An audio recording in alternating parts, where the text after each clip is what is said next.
Muy buenas noches, amables televidentes. Bienvenidos a un nuevo programa de cursos, el programa del Centro de Estudios Superiores Universitarios de la Universidad Mayor de San Simón. Hoy día estamos muy contentos de tener como entrevistado al doctor Diego Ayo. Él es profesor de la Universidad Mayor de San Andrés de La Paz, es doctor en ciencia política y tal vez una de las personas que más conoce el tema de las autonomías, de la descentralización. Ha escrito varios textos sobre el tema y en una anterior ocasión lo tuvimos aquí en el programa discutiendo justamente de estos temas. Pero hoy vamos a hablar de la coyuntura electoral. Pero antes de eso, bienvenido Diego, muchas gracias por haber aceptado la invitación. No, a ti, gracias por la presentación, siempre un gusto estar contigo, Manuel. Mil gracias. La coyuntura electoral se presenta tal vez sin muchas sorpresas, o de repente hay algunas. Parecería de que finalmente Evo Morales va a lograr ser reelecto o sin muchas dificultades. Y tal vez esto se deba, y eso es lo que, por eso podríamos empezar, a que ya no tiene ese programa tan radical que tenía con el 2005. Creo que el programa más bien ahora es un programa mucho más nacionalista, desarrollista. No sé qué opinas al respecto. Yo creo que es buen punto ese, ¿no? Es un gran punto de inicio. En realidad hay un proceso de desideologización muy claro, ¿no? Ya no hay derecha e izquierda de la forma tan marcada como nos las pintaban. Hay un pragmatismo puro. Yo creo que Evo reivindica dos o tres cosas muy claramente. La primera de ellas es consumismo desenfrenado. Es decir, nunca los bolivianos han tenido tanto circulante en el bolsillo. No sé si todos, es lo importante de remarcar, pero en todo caso nuestra economía se ha incrementado de tener más o menos 1.000 millones fluyendo el año 2000 a tener básicamente 12.000 millones, 1.000% más, 1.200% más está fluyendo nuestra economía por remesas, por narcotráfico, por mayor inversión pública. Si realmente tenemos mucha plata. Y eso nos muestra el primer indicador, consumismo. El consumismo no tiene ideología. Puedes estar en un gobierno despótico y vas a consumir, ¿no? Quieres un Hammer. China evidentemente es un gobierno no democrático. Y claro, hoy tiende al año 2025 a ser el país con más Hammers per cápita del planeta. Es un consumismo desenfrenado. Y eso estamos viviendo en Bolivia, ¿no? Yo diría que hay otros dos rasgos muy claros. Uno de ellos es revanchismo y otro el mesianismo. Pero bueno, no voy a hablar de eso. En realidad este es el primer punto, yendo a tu pregunta, ¿no? Desideologiza, desprogramatiza. Es básicamente todo esto de repartir canchas de fútbol, repartir teleféricos. ¿A quién le importa la ideología del socialismo y pensar en los demás? Si lo que quieres es llegar al alto rápido, vamos, teleférico. ¿A quién le importa el prójimo si lo que quieres es ir a jugar fútbol del nuevo coliseo que inauguró Evo Morales, ¿no? Entonces hay un trastocamiento de valores en cierto sentido. Somos más consumidores que ciudadanos, ¿no? El ciudadano se lo identifica ya no tanto por su programa electoral, por su ideología, sino por su capacidad consumista. Clientelas antes que ciudadanos, ¿no? O sea, de alguna manera, el boom, digamos, de los precios de las materias primas ha ayudado a consolidar este gobierno. Y lo ha ayudado porque hay muchos más ingresos, ¿no? Y como tú dices, eso se ha distribuido de alguna manera en una buena parte de la población que está de repente muy feliz yendo en teleférico y no tanto pensando en crear instituciones, en pensar, digamos, en la separación de poderes, o sea, temas que de repente los temas que son oposición, temas que son graciosos a efectos de la gente. Si tú en el Alto lo que tienes en este momento es Pollos Copacabana, ¿quién puede pensar en una institución? Ya el mismo concepto es esotérico, es abstracto, es lejano a tu vida. ¿Qué es una institución? El matrimonio es una institución, el parlamento es una institución, pero en general si hablas de institucionalidad no te da bola a nadie. Nadie gana votos con instituciones. Vas a ganar votos diciendo que vas a abrir 20 Pollos Copacabana en todo el país. Eso sí implica cercanía con una mejora en tu vida, ¿no? Tener la oportunidad de ir el fin de semana con toda tu familia a comer Pollos Copacabana, bárbaro. Esos son los indicadores que están pesando hoy en día, mucho más que los indicadores de Estado de Derecho, de cumplimiento de la ley, de creación de instituciones. ¿Qué son esas cosas abstractas? Eso no hace caso a nadie. Y eso es grave. Cuando entramos en esta vorágine consumista, incluso hedonista, ¿no? De placeres, de consumo, del día de hoy, pare de contar. Evidentemente, estamos rifando, yo digo, la casa. Es muy fácil tener éxito como lo ha tenido Evo Morales, porque hay que admitir que es una gestión impecable. Los indicadores macroeconómicos son alucinantes, 6% de crecimiento, tenemos reservas internacionales de casi 15.000 millones, hemos exportado 12.000 millones.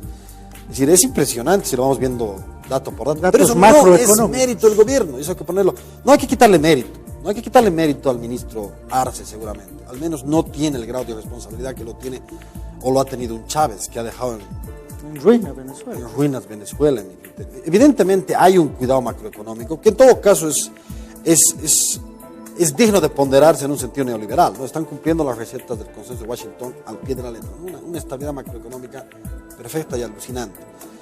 Pero evidentemente es un poquito rifarnos esta época de bonanza, ¿no? Eso sí que hay que dejarlo muy claro. Es muy fácil ser buen gobernante con tanta plata. Es decir, basta ver los datos. Si un gobierno manejaba 2.000 millones el año 2000 como presupuesto público y hoy puede llegar a 20.000 millones, es decir, 10 veces más. Es decir, hagas lo que hagas, cierra los ojos y dices, a ver, ahí le doy plata, cierra los ojos, allí. Repartes lo que quieres. Quieren hacer un tren de La Paz al altiplano. Está bien, podemos soñar con cosas que son súper interesantes, pero no son la prioridad. Una central nuclear. Bueno, una central nuclear. Lanzaron el satélite Tupac. Con lágrimas, además, ¿no? Mirando al cielo. Yo también he lagrimado, pero por otra razón, porque nos estamos tirando mucha plata. Y no, a ver, si tú vas viendo, ¿no es cierto?, las cosas estratégicas de este país, tú ves la inversión en ciencia, somos el país en América Latina per cápita que menos invierte, menos de $1. En cultura, que la cultura es importante, investigación del PIB, invertimos menos de $1 per cápita en cultura por año, en comparación a otros países como Argentina, por ejemplo, que invierte en cine y cuestiones culturales hasta casi 2,5 puntos de su PIB. Nosotros no llegamos ni siquiera al 0,01, ni en investigación, ni en ciencia, ni en cultura. Digo, que parecen temas casi esotéricos, pero si vamos a los temas de derechos humanos, claro, de futuro, además de cuidado de la gente, de respeto por tu propia integridad física. Por decirte, acoso por la ley de acoso. 225 casos han sido reportados de acoso. ¿Cuántos crees tú y cuántos cree la audiencia que han sido llevados a veredicto final, que tiene una sentencia jurídica de los 225? Uno. O sea que hay un 99,9% que no han sido todavía atendidos. Ni resueltos. O casos como los de la ministra Suxo. Nos dice muy orgullosa todos sus datos, ¿no? 13.000 casos más o menos han sido reportados de corrupción. Tenemos los registros. Excelente. ¿Y cuántos han sido solucionados? Menos del 1%, el 0,88%. Son como 200 casos que han sido resueltos. O sea, básicamente es una máquina de almacenar anécdotas policiales, ese ministerio, ¿no? Anécdotas policiales sobre corrupción, pero sin capacidad de resolución de nada. Si uno va viendo caso por caso, nos damos cuenta que nuestros niños, nuestras mujeres, nuestros ancianos están tremendamente desatendidos. No se prioriza realmente a las poblaciones marginales, incluso en lo plurinacional, las poblaciones indígenas. Es decir, acaban de salir algunos artículos, Carlos Mesa sacó un artículo ironizando, decía, mitad de la plurinacionalidad en peligro de extinción, y es que sí. De los 36 pueblos hay 15 que están con peligro de extinción, Manuel. Y obviamente nadie les da bola porque ¿cuántos son? No llegan ni siquiera a 10.000 entre todos ellos. 10.000 votos, ¿qué importa? Que se mueran esos indígenas. No hay un plan de desarrollo indígena claro para los ESEJA, para los Huenayec, para los Movima. ¿Ah? Esa es justamente la política que requerimos en términos estratégicos. Pero ojo, eso en términos estratégicos de cuidado y de defensa de la vida. Hay otros temas estratégicos, déjame decir esto más, por favor, que es importante mencionarla. Acabo de leer una publicación del CEDLA sobre industrialización trunca en Bolivia, de Silvia Escobar, que es una experta en el tema, y nos muestra que en realidad de la inversión pública, 52% se va a caminos. ¿Cuánto crees que va a desarrollo rural? 6,1%. ¿Cuánto crees que va a desarrollo industrial? El 1,2%. $1 de cada $100 de los bolivianos se va a industria. Esto es un fracaso monumental. El presidente se la pasa haciendo caminos, endeudándonos, además, ¿no es cierto?, con déficit fiscal acumulativo y con deuda internacional, cuando en otros países hacen tienen otra forma de encarar la construcción de caminos. Está muy bien que hagamos caminos, pero lo hacen los privados. Dicen, yo pongo la plata, no te endeudes, Estado boliviano, ¿para qué te vas a endeudar? Yo hago los caminos, pero tú me das la posibilidad de 20 años cobrar los peajes. Bueno, yo gano de eso, ¿no es cierto? Es un trato certero, de tal manera que el Estado tiene 1.000 millones para hacer otras cosas, más educación, más salud, cosa que no estamos haciendo, no tenemos la capacidad.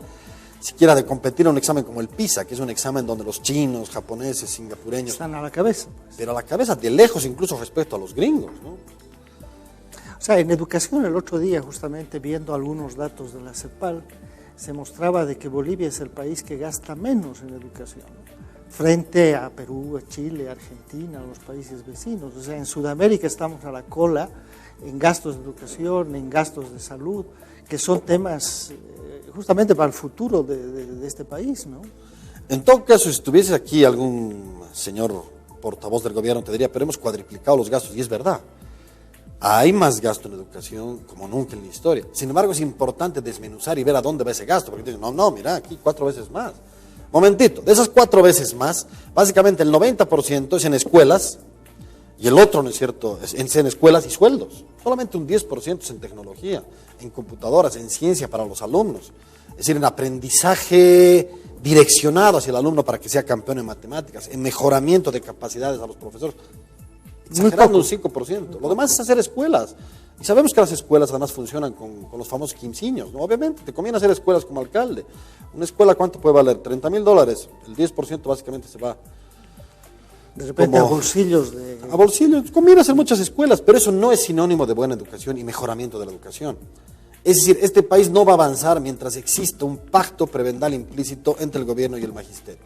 La nueva constitución que tenía que refundar el país ha mantenido las prerrogativas de un magisterio que sigue funcionando con el escalafón magisterial del año 58. Una reforma que fue definitivamente revolucionaria hace 56 años, hoy es una rémora, hoy es un obstáculo insalvable. No puede ser que un profesor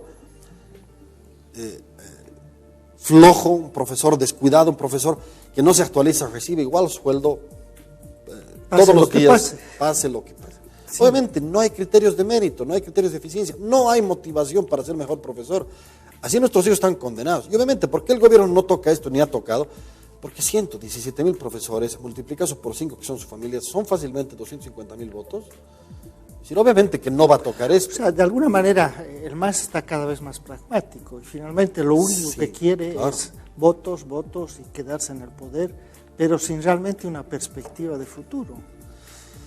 Yo lo tengo muy sólido eso, es decir, tengo algo de esperanza cuando me hablan, que he hecho una entrevista exhaustiva para analizar este tema, para conocer, porque me resultaba interesante del MAS la propuesta del Bicentenario del 2025, que el 2025 ya no haya pobres, todo esto que lo han planteado, que me parece realmente interesante, y sí es una proyección mucho más programática, es decir, realmente que el país no sufra hambre, que el país no tenga, bárbaro, muy bien más. Uno va a ver este programa 2025, entrevista a la gente que está haciendo, tiene una entrevista exclusiva, un poco secreta claramente, con alguien que trabaja ahí dentro. Y claro, no tienen siquiera indicadores. Es un programa, es un regalo de Papá Noel, es decir, ¿saben qué? Vamos a hacer estas 25 cosas, qué bien, qué bonito. Son enunciados discursivos, no tienen nada de serio. Esperemos que en esta nueva presidencia, porque Evo Morales va a ser presidente casi con toda seguridad, esos enunciados se convierten en realidad, es decir, sean programas claros, invirtamos ahí, la plata se dirige ahí, no a las canchitas de fútbol que todos los días estrena don Evo Morales metiendo 25 goles, el otro día habían ganado 22-7 a los policías, no sé quién, claro, con 20 goles de Evo Morales, encima que es una tropa de yux que se deja rosquear y que se deja meter goles a la mala, es una vergüenza, ¿no? Es decir, por lo menos van a jugar fútbol, bueno pues ya, si van a hacer canchas de fútbol ya, entonces pondremos plata para el fútbol. Y bueno, para escuelas de fútbol, para escuelas de fútbol, serio, como hay en todos los países, ¿no? ¿Qué decía Ramallo, el anterior viceministro de Deportes? Con referencia, por ejemplo, al ODESUR.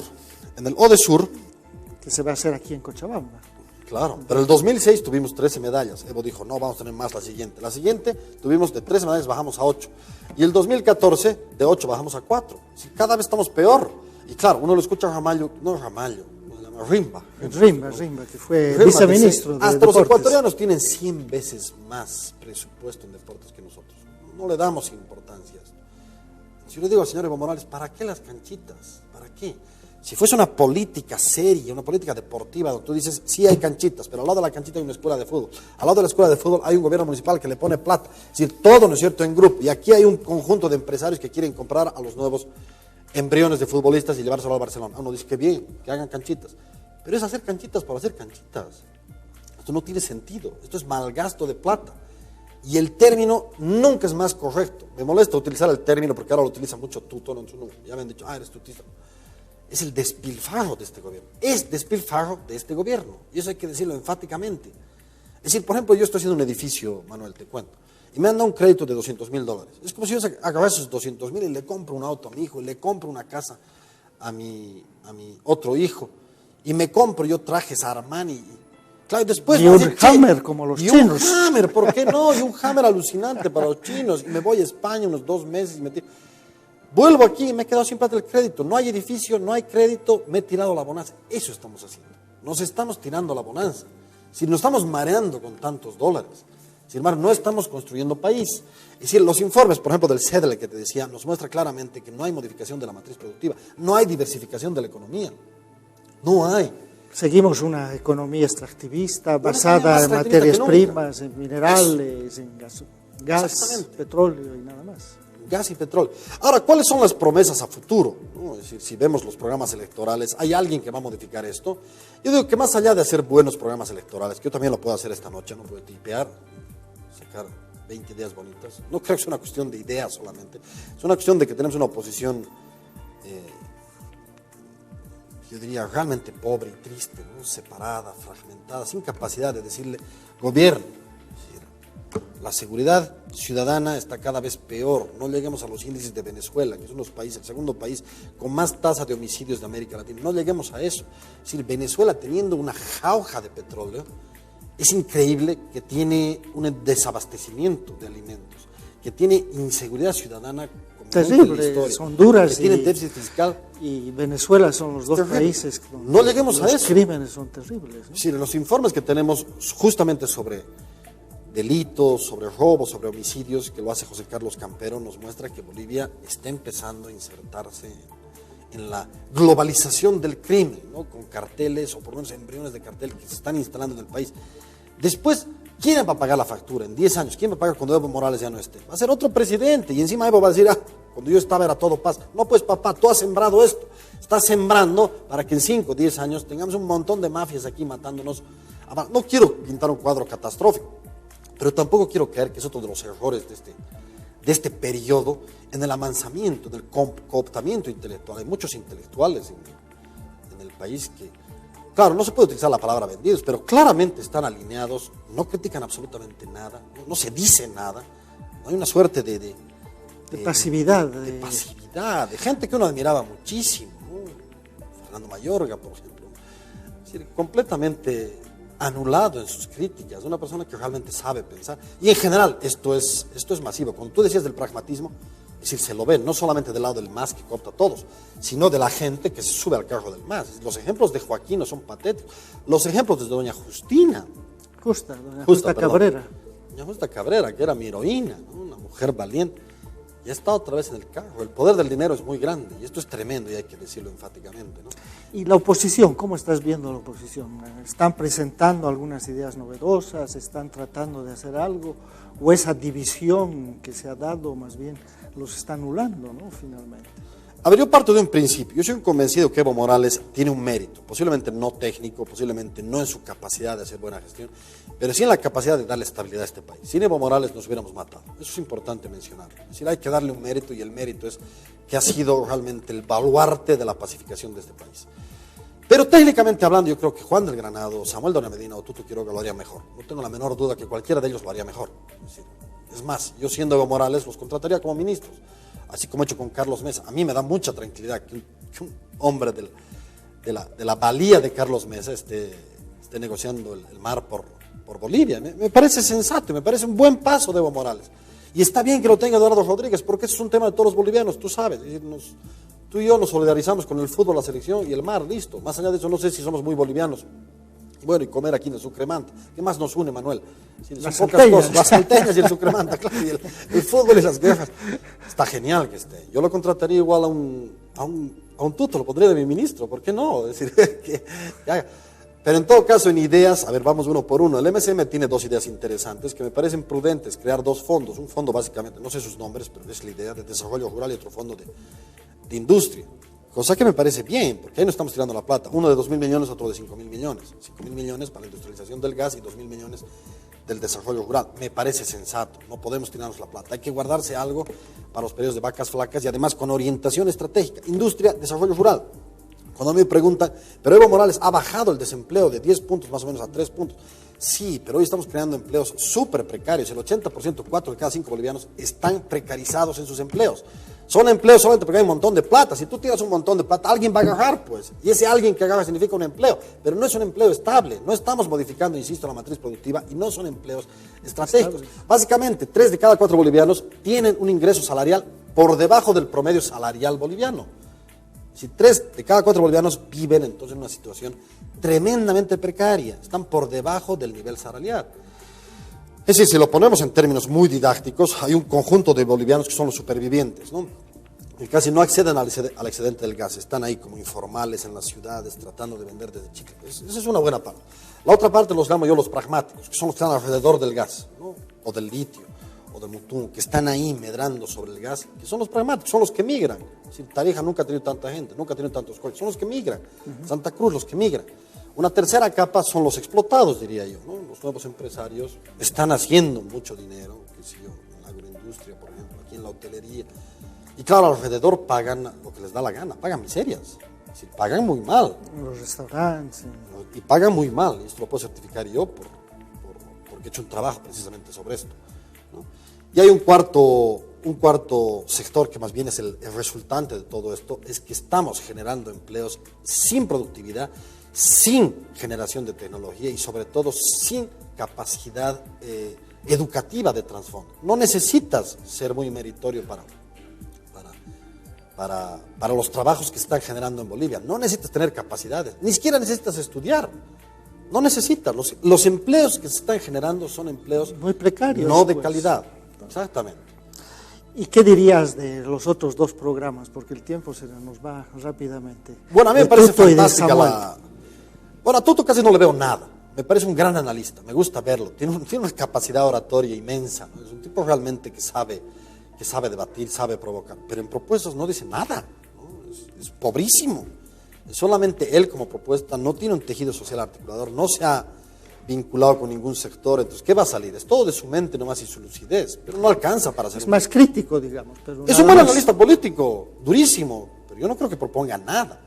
En cambio, Samuel sí propone algo. Ojo, candidato a candidato, Tuto me parece 100 veces más que Samuel, eso lo tengo clarísimo. Es realmente un tipo firme y sólido, pero insisto, no le veo nada. Samuel sí tiene este cariz de los CITES, que son los centros para mejorar la productividad, la producción. De investigación y tecnología, ¿no? Me parece genial, van a ser 150 CITES que darían 250.000 trabajos. El problema hoy en día en Bolivia son trabajos, solamente te doy un dato. Trabajos serios, pues. Trabajos serios, sostenibles, calidad, no solamente viviendo de la renta. Te pongo este dato, 5.000 millones de dólares del gas que nos entran por año, generan, ¿sabes cuántos empleos? 2.000. Solo por darte un ejemplo, la cadena de la uva, que solamente genera 200 millones de dólares, no los 5.000 millones, genera 70.000 empleos. Pongamos plata allá donde se generan empleos sostenibles. Que el gas no sirva solamente para acostumbrarnos a los bolivianos a estirar la mano y seguir creando fondos. Ahora quieren crear un fondo para los militares del IDH. Eso es una vergüenza. Es una vergüenza. Primero, que les quitas a las autonomías plata. Y segundo, ¿a efectos de qué? Si somos tan estrictos con los municipios y las gobernaciones pidiendo resultados, dime tú, ¿no deberíamos ser igual de estrictos con los militares? ¿Qué resultados nos dan? No digo que no tengan resultados, no digo que no sean importantes para este país, por supuesto que lo son. Pero ni siquiera tenemos una política de defensa sólida y seria. ¿Por qué seguirles dando plata? Es una cosa que tiene que ver solamente con esta lógica que Silvia Rivera ha sido muy dura, pero ha dicho... Es prebendal, ¿no? Es prebendal. Ha dicho, es una reanudación del pacto militar campesino, de narco campesino, que llama Silvia Rivera. Muy dura. Muy dura, pero por lo menos nos hace reflexionar, ¿no? Prefiero quedarme con la dureza de Silvia Rivera que creerme que los fondos del IDH, la plata del gas, van a seguir siendo repartidas. Y hemos dado a seguridad del 0,3%. ¿Te acuerdas? En los últimos jalonadas del presupuesto del IDH, seguimos dando a distintos componentes. A seguridad hemos dado el 10%. Están obligadas las gobernaciones a dar el 10% de su presupuesto del IDH. Ya habíamos dado el 30% para dignidad, para la renta de dignidad. Y si estamos descuartizando el IDH, ¿no? Y al final eso va quitando poder, digamos, a las gobernaciones. Si tienes un gobernador inteligente que diga, yo voy a generar empleo, voy a hacer un campo industrial, a ver, ¿cuánto me queda? a ver, tengo que dar aquí a dignidad, tengo que dar aquí a seguridad, tengo que dar aquí. Ahora los militares, me quedan $2. ¿Qué voy a hacer con $2? Mejor hago un camino. La lógica es reincidente. Terminas haciendo coliseitos, canchas de fútbol, porque no te da la plata para hacer cosas serias. Y la plata se la sigue comiendo el centro. Es una manera de centralizar los recursos. Y no debe haber gobierno más centralizador.